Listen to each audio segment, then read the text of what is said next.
Hello दोस्तों, आपके अपने YouTube चैनल एग्जाम फास्ट में स्वागत है। मैं संदीप सर। आज हम लोग बात करते हैं ज्योग्राफी के अगले सेशन का, जो कि इससे पहले हम लोग असली सीमा पढ़ लिए थे और अब हम लोग पढ़ेंगे भारत के प्रमुख हिमनद। इसका मतलब है जो हिमनद है और भारत के जो चार भागों में बांटा गया है, जैसे उत्तर का मैदान है, हिमालय का पर्वतीय प्रदेश है। इसका मतलब है कि उसके बारे में भी आज के सेशन में जानेंगे। इसके अलावा आप हम लोग ये भी जानेंगे भारत के प्रमुख जो द्वीप हैं, चाहे वो अंडमान निकोबार में द्वीप हो, चाहे अरब सागर में द्वीप हो, इन सब पर आगे के टॉपिकों में चर्चा किया जाएगा जितनी भी क्लासें आएंगी। ठीक है, तो आज के सेशन की हम लोग शुरुआत करते हैं। यहाँ पर भारत के प्रमुख हिमनद, इसे ग्लेशियर बोला जाता है। भारत के प्रमुख ग्लेशियर कौन कौन से हैं? अच्छा, इसका मतलब हो गया भारत के अधिकांश हिमनद हिमालय में पाए जाते हैं, क्योंकि यहाँ पर ऊंची मतलब कि काफ़ी ऊंची चोटी होती है और जहाँ पर ऊंची चोटी होने की वजह से यहाँ पर तापमान कम हो जाता है और वहाँ पर ग्लेशियर का निर्माण होता है। उसी को भारत का जो है हिमनद या ग्लेशियर कहा जाता है। इसके आसपास फैला हुआ है, जिनकी ऊंचाई भौगोलिक स्थिति में 4500 से 6000 मीटर का औसतन पाई जाती है। हिमनद महान हिमालय, जो हिमनद होता है वो महान हिमालय में, इसका मतलब है महान हिमालय, ट्रांस हिमालय, इन दोनों का, जैसे हिमनद क्या है, महान हिमालय और ट्रांस हिमालय। तो हम लोगों को ये समझना है कि महान हिमालय कौन है, तो महान हिमालय जो ऊंचे वाला भाग है। ट्रांस हिमालय कौन सा है? जो लद्दाख से कटता है, जैसे सियाचिन हुआ, काराकोरम हुआ। इसका मतलब है कि ये सभी क्या है, ट्रांस हिमालय। मतलब कि भारत की ऊंचे वाले क्षेत्र हैं जहाँ काफ़ी ऊंचाई है, तो महान हिमालय या ट्रांस हिमालय पर ही हिमनद मिलता है, जिसका हम लोग आगे उदाहरण जानेंगे कि कौन कौन सा है। तो ये देखिए पाए जाते हैं। पश्चिमी हिमालय में वर्षा न्यूनतम होता है, बल्कि हिम रेखा को प्रभावित करती है।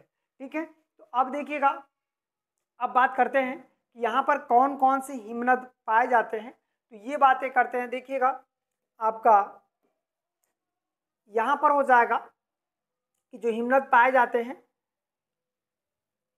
सियाचिन बहुत इंपॉर्टेंट है। सियाचिन हिमनद काराकोरम, ये पड़ता है वर्तमान में लद्दाख, हमारा जो लद्दाख का हिस्सा है, और काराकोरम टोटल लद्दाख में है। ठीक है, काराकोरम टोटल लद्दाख में है। तो अब यहाँ पर हम लोग बात करेंगे सियाचिन।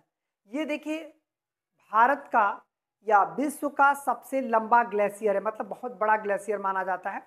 और वैसे भी भारत का भी सबसे ऊंचा, विश्व का सबसे ऊंचाई पर स्थित ग्लेशियर है। और भारत का भी सबसे बड़ा ग्लेशियर कौन सा है? सियाचिन है।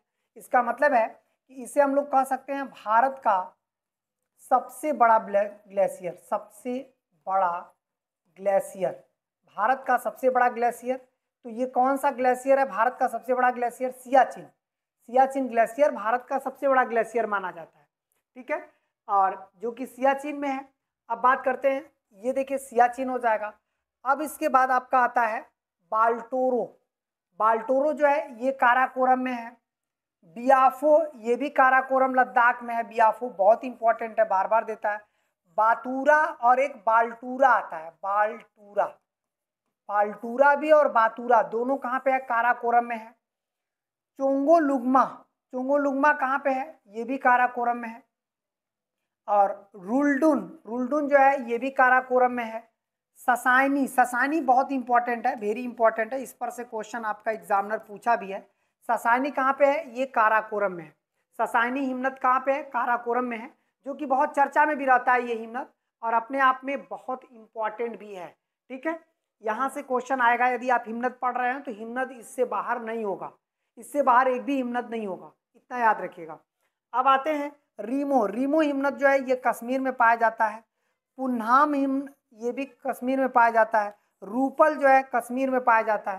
ठीक है, इसका मतलब है कि ये सभी कश्मीर में पाए जाते हैं। अब बात करते हैं उत्तराखंड में। उत्तराखंड में गंगोत्री और एक पाया जाता है यमुनोत्री हिमनद भी पाया जाता है, यमुनोत्री, ये भी चर्चित है। केदारनाथ, मिनाम, मिनाम बहुत वेरी इंपॉर्टेंट है, क्योंकि यहाँ से तिब्बत जाने का रास्ता भी है, तिब्बत जाने का रास्ता है, और काफ़ी चर्चा में ये हमेशा रहता है मिनाम हिमनद। ठीक है, ये कहाँ पे? उत्तराखंड में। मिनाम कहाँ पे है? उत्तराखंड में, जहाँ से तिब्बत जाने का रास्ता बनता है। इसका मतलब है कि आप देखेंगे कि कि ये वाला जो काराकोरम आप देख रहे हैं ना, ये ट्रांस हिमालय का भाग है, ट्रांस हिमालय, हिमालय। इसके अलावा जो आप यहाँ से यहाँ तक देख रहे हैं ना, वो महान हिमालय का बात है, महान हिमालय, मतलब जो ऊंचे वाला भाग है वो महान हिमालय है, जो आपको दिखाई दे रहा है नीचे वाला भाग। तो मीनाम आपका हो गया। जेमू, जेमू बहुत चर्चा में रहता है, ये सिक्किम में जेमू हिमनद, ये वेरी इंपॉर्टेंट है, यहाँ पर आप इंपॉर्टेंट बना लीजिएगा। कंचनजंगा ये भी सिक्किम में है, ये भी एक हिमनद है जहाँ पर कि क्वेश्चन आपका एग्जामिनर पूछता रहता है। तो ठीक है, तो यहाँ पर हम लोग सियाचिन, बाल्टोरा, बियाफो, बातूर, चोलुंगमा, ये सब काराकोरम, ससाइनी तक जो है काराकोरम मतलब लद्दाख में है। फिर आपका रीमो, पुन्हास, रूपल ये आपका कश्मीर में है। गंगोत्री, यमुनोत्री, केदारनाथ, मीनाम ये आपका उत्तराखंड में है। जेमू और कंचनजंगा आपका सिक्किम में है। ये सभी जो है भारत के प्रमुख हिमनद या ग्लेशियर हैं जहाँ से आपका एग्जामिनर क्वेश्चन पूछता रहता है। ठीक है, चलिए और आगे बढ़ते हैं। अब थोड़ी सी हम लोग चित्र में इसको देख भी लेते हैं कि कहाँ कहाँ पे है। तो ये देखिएगा, यदि सबसे ऊपर वाला भाग देखा जाए, मतलब सबसे ऊपर हिमनद यदि देखा जाए तो सबसे ऊपर कौन सा हिमनद है, तो यहाँ पर सबसे ऊपर वाला जो भाग है, ये वाला भाग देख रहे हैं ना, इसको हम लोग बोलते हैं सियाचिन। सियाचिन कभी कभी उत्तर से दक्षिण तक वो क्रम बनाने के लिए आ जाता है। तो सबसे ऊपर हमें क्या रखना है, सियाचिन को रखना है, सियाचिन सबसे ऊपर होगा। ठीक है, फिर इसके ठीक नीचे, सियाचिन के ठीक नीचे कौन सा है, यहाँ पर कौन सा है, बियाफो। बियाफो ये भी लद्दाख में है, बियाफो। बियाफो के ठीक नीचे बाल्टूरा, बाल्टूरा, बाल्टूरा हो जाएगा बियाफो के नीचे। ठीक है, उसके नीचे बाटूरा हो जाएगा, उसके नीचे आएंगे बाटूरा, मतलब सबसे ऊपर सियाचिन, बियाफो, तीसरे पर बाल्टूरा, फिर बाटूरा, बाटूरा, फिर हम लोग नीचे आते रहे। ठीक है, अब देखिएगा ससाइनी, ससाइनी इधर है, ससाइनी, ये तो इतने इंपॉर्टेंट है। ठीक है, ससाइनी, तो इसका मतलब ये चौथे नंबर पर हो जाएगा, ये 5वें नंबर पर हो जाएगा ससाइनी। तो एक तो हम लोग ऊपर से उत्तर से दक्षिण तक का क्रम ले लिए। ससाइनी पूछेगा तो सबसे पूरब में कौन है, ससाइनी है, जो लद्दाख में है, ससाइनी सबसे पूरब में है। अब उसके बाद फिर आपका कश्मीर में, तो कश्मीर में छोटे छोटे हिमनद है। अब उससे नीचे हम लोग आएंगे तो यहाँ पर देखिएगा उत्तराखंड में, उत्तराखंड में सबसे ऊपर कोई है तो वो कौन सा है, मीनाम। मीनाम जो है ये उत्तराखंड में सबसे ऊपर हो जाएगा, मीनाम। मीनाम के बाद देखिएगा कौन कौन से हैं, मीनाम हिमनद। अब इसके ठीक नीचे यमुनोत्री, पहले गंगोत्री है, गंगोत्री के बाद यमुनोत्री है, यमुनोत्री के बाद केदारनाथ है, केदारनाथ हिमनद। इतने हिमनद जो है यहाँ पे हैं। अब जो हमारा सिक्किम है, मतलब सिक्किम में 2 हिमनद हैं, और कौन कौन से, एक तो आपका जेमू पड़ता है जो सबसे ऊपर, जेमू, जेमू हिमनद, और दूसरा कंचनजंगा, कंचनजंगा। ये दोनों कहाँ पे हैं, सिक्किम में है, सिक्किम में। इसका मतलब ये दोनों हिमनद कहाँ पे हैं, सिक्किम में है। तो यहाँ पर दोनों हो जाएगा, जेमू और कंचनजंगा 2 प्रमुख हिमनद जो कि क्या है, सिक्किम में है। अब ये क्लियर हो गया। तो देखिएगा इसका उत्तर से दक्षिण की तरफ भी जाने के लिए, इसका मतलब है या पूरब में जाएंगे तो पूरब में आपका पहले कंचनजंगा पड़ेगा, फिर जेमू पड़ेगा, फिर इधर आएंगे तो केदारनाथ, फिर यमुनोत्री, गंगोत्री, ऐसे पूरब करते चले जाएंगे। ठीक है, पूरब से पश्चिम की तरफ, पूरब में जाएंगे सबसे पूरब में जेमू आपका पड़ेगा। तो सबसे पूरब में यदि पूर्व में देखेगा तो जेमू पूर्व में, और सबसे उत्तर में यदि देखेगा तो उत्तर में कौन है, सियाचिन। ये दोनों आपको याद होना चाहिए क्योंकि यहाँ से भी आपका एग्जामिनर क्वेश्चन बनाया हुआ है। ठीक है, चलिए और आगे बढ़ते हैं। भारत की प्रमुख द्वीप की बात करें तो भारत में जो हमारा समुद्र है, भारत के चारों तरफ से जो समुद्र घिरा हुआ है वो कौन कौन सा समुद्र घिरा हुआ है, तो आपका दक्षिण में जाएंगे तो हिंद महासागर है। ठीक है, और उधर जो है आप पूर्व में जाएंगे तो बंगाल की खाड़ी है, और पश्चिम में जाएंगे तो अरब सागर है। इस तरह से भारत में टोटल यदि देखा जाए तो 3 ओर से सागरों से घिरा हुआ है। अब इसमें लगभग 1000 से ऊपर द्वीप पाए जाते हैं। इसका मतलब है कि इसमें जितने द्वीपों की संख्या है वो 1000 से ऊपर है। तो देखिएगा यहाँ पर भारत में कुल 1000 से अधिक द्वीप हैं जो कि बंगाल की खाड़ी, अरब सागर में फैले हुए हैं, थोड़ा बहुत हिंद महासागर। तो बंगाल की खाड़ी में जो द्वीप है वो अंडमान निकोबार है। अंडमान निकोबार 2 प्रमुख द्वीपों में बटा है जो कि 10 डिग्री चैनल से अलग करता है। एक का नाम अंडमान है, दूसरा का नाम निकोबार है। और यह यहाँ पर वर्ष भर वर्षा होती है। यहाँ उष्णकटिबंधीय आर्द्र जलवायु होती है, सघन वन पाए जाते हैं। और ये कौन से वन होते हैं? सदाबहार वन होते हैं, सदाबहार वन होते हैं। इसका मतलब है कि यहाँ पर यदि अंडमान निकोबार में जो वन होता है, उस द्वीप पर जो वन होता है वो किस तरह का वन होता है? तो सदाबहार वन होता है जो कि बहुत चर्चा में रहता है। ठीक है, सदाबहार वन उसी पर नहीं बल्कि जितने भी द्वीप हैं उन सब पर कौन से वन पाए जाते हैं? तो सदाबहार वन पाए जाते हैं। ठीक है, कौन से वन पाए जाते हैं? सदाबहार वन पाए जाते हैं। अब देखिएगा, अब हम लोग बात करेंगे कि इनमें कौन कौन से हैं। जैसे अंडमान निकोबार में लगभग 350 द्वीप हैं। जो अंडमान निकोबार में द्वीपों की संख्या लगभग 350 है, जिसमें 38 द्वीप पर मानव अधिवास है। और इस द्वीप की समूह की सबसे ऊंची चोटी, मतलब इन अंडमान निकोबार को यदि हम लोग देखें तो इसकी जो सबसे ऊंची चोटी है वो क्या है? सैंडल पीक है। ये बहुत इंपॉर्टेंट है, सैंडल पीक, ये वेरी इंपॉर्टेंट है, इतना याद रखिएगा, वेरी इंपॉर्टेंट। इसको बना लीजिएगा नोट्स में ताकि आप सॉल्व करते समय इसको बार बार देखें या तो उसको छोटा सा नोट्स बना लीजिएगा। ठीक है, अब देखिएगा जो उत्तरी अंडमान में है इस द्वीप का सबसे समूह एक वैरन द्वीप है।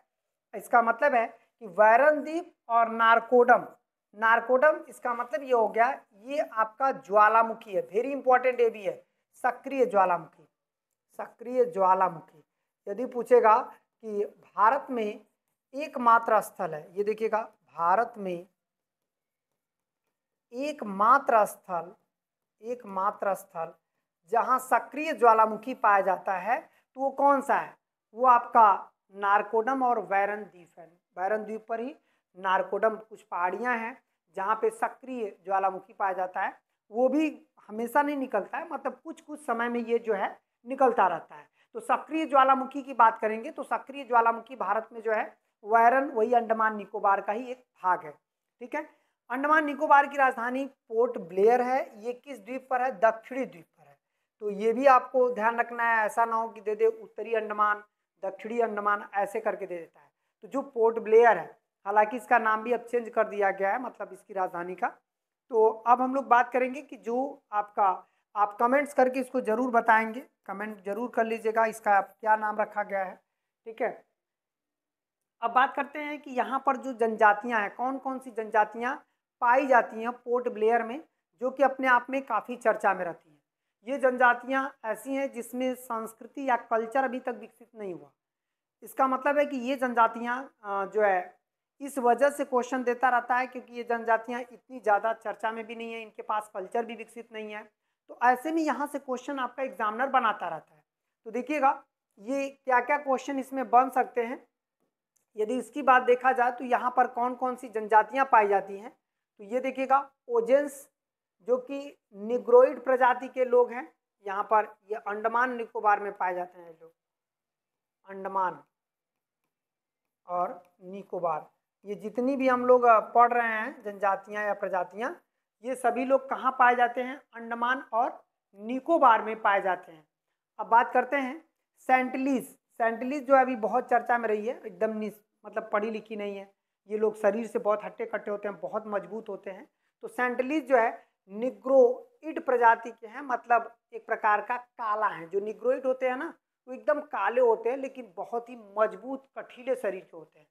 तो ये निग्रोइड प्रजाति का यदि पूछेगा तो ये कौन है? सेंटलीज है। ये कहाँ पाए जाते हैं? अंडमान निकोबार का ही एक द्वीप, छोटा सेंटलीज द्वीप है, याद रखिएगा। इसका मतलब है सेंटलीज क्या है? द्वीप है, और उसी पर जो जनजाति पाई जाती है वो कौन सी पाई जाती है? सेंटलीज पाई जाती है। इनमें अभी जो है सेंटलीज जनजातियों की संख्या थोड़ी सी कम हो गई है, इनमें अभी कोई कल्चर नहीं विकसित है। सोचिए कि ये जनजाति अभी आग का आविष्कार कर चुकी है, मतलब अब धीरे धीरे कपड़े का आविष्कार कर रही है, हम लोग कहाँ पहुँच गए, अभी ये जनजातियाँ यहीं पे हैं। इसका मतलब है कि यहाँ से आप जो है देखेंगे तो यहाँ से एक इम्पॉर्टेंट बनाकर अभी इसी सेंटली जनजाति ने 2 अमेरिकन पत्रकारों की हत्या कर दिया था। इसका मतलब उसकी वजह से भी ये बहुत चर्चा में रही है सेंटली। जारवा, जारवा भी जो है निग्रोइड प्रजाति के हैं। सोम्पेन, सोम्पेन जनजाति जो है वहाँ पे पाई जाने वाली बहुत प्रसिद्ध जनजाति है। जो मंगोलायड हैं, गोरे हैं ये लोग, चपटी नाक वाले हैं। अंडमानी ये निग्रोइड प्रजाति के हैं, मतलब काले हैं। निकोबारी ये मंगोलायड हैं जो कि गोरे लोग आते हैं। ठीक है, तो इसका मतलब है कि अंडमान निकोबार में यदि देखा जाए तो इतने ही जो है क्या पाए जाते हैं, इतने ही लोग मतलब कि जनजातियां पाई जाती हैं। ठीक है, चलिए और आगे बढ़ते हैं। यहाँ पर देखिएगा अंडमान निकोबार का हम लोग एक चित्र देखेंगे कि अंडमान निकोबार में यहाँ पर जो टूरिज्म पैलेस है और जो चीज़ें हैं, तो याद रखिएगा यहाँ पर देखा जाए तो ये नॉर्थ अंडमान है, ये मिडल अंडमान है, ये साउथ अंडमान है, दक्षिण अंडमान, और यहाँ पर आप देखेंगे लिटिल अंडमान है। ठीक है, तो जो लिटिल अंडमान और निकोबार को कौन बदलता है, ये बदलता है 10 डिग्री चैनल, उसको क्या करता है, अलग करता है। ठीक है, अब यहाँ पर हम लोग देखें तो ये सभी जो है, यदि अंडमान में कुछ स्थान ऐसे हैं जहाँ पे घूमने लायक स्थान है, मतलब एक पर्यटक केंद्र है, तो ये हो जाएगा जैसे आपका गिल्टर आइसलैंड है, ये बहुत पर्यटक में चर्चित है गिल्टर आइसलैंड। मार्क वे बीच है, वो भी बहुत चर्चित रहता है। हेवनलॉक आइसलैंड है, हेवनलॉक आइसलैंड कहाँ पे अंडमान निकोबार में है, ये भी देता है। और नेल आइसलैंड भी देता है, बारेटिंग आइसलैंड भी देता है, इसका मतलब लीमे स्टोन कॉब देता है। ठीक है, यात्रा मैग्रोव पार्क देता है। ये सभी जो है ये यहाँ पर सबसे प्रसिद्ध पर्यटक है जहाँ से आपका एग्जामिनर जो है क्वेश्चन बनाता रहता है। तो चलिए आज हम लोग यहीं पर फिर मिलते हैं अगली वीडियो में, इससे भी बेहतर लेकर के, इससे भी बेहतर कंटेंट को साथ। तब तक के लिए आप सभी लोगों को धन्यवाद।